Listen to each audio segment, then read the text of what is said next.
ألهاكم التكاثر حتى زرتم المقابر كلا سوف تعلمون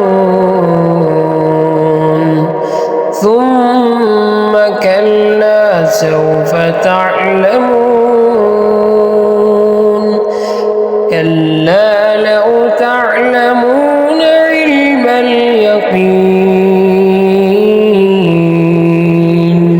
لترون الجحيم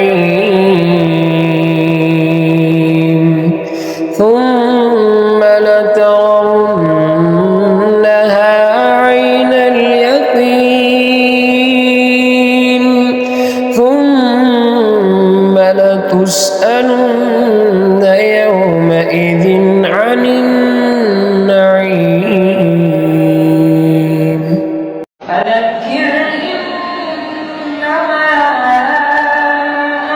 أنت مذكر لست عليهم بمسيطر إلا من تولى وكفر فيعذبه الله العذاب الأكبر إن إلينا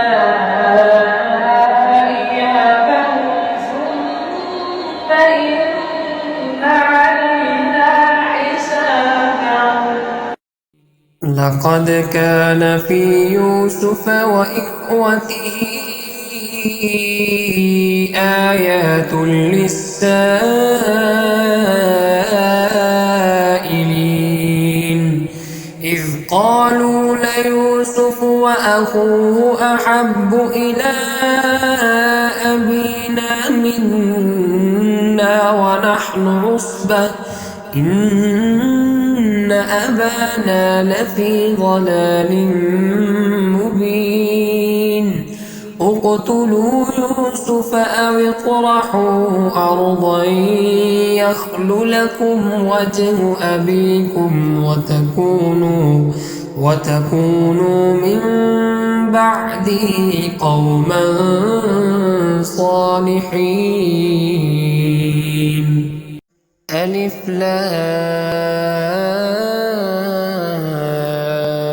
را تلك آيات الكتاب الحكيم أكان للناس عجبا أن أوحينا إلى رجل منهم الذين إذا أصابتهم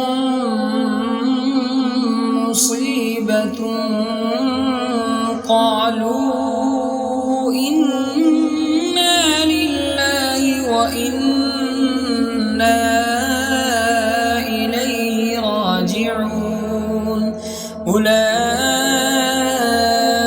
عليهم صلوات من ربهم ورحمة وأولئك هم المهتدون. وإبراهيم إذ قال لقومه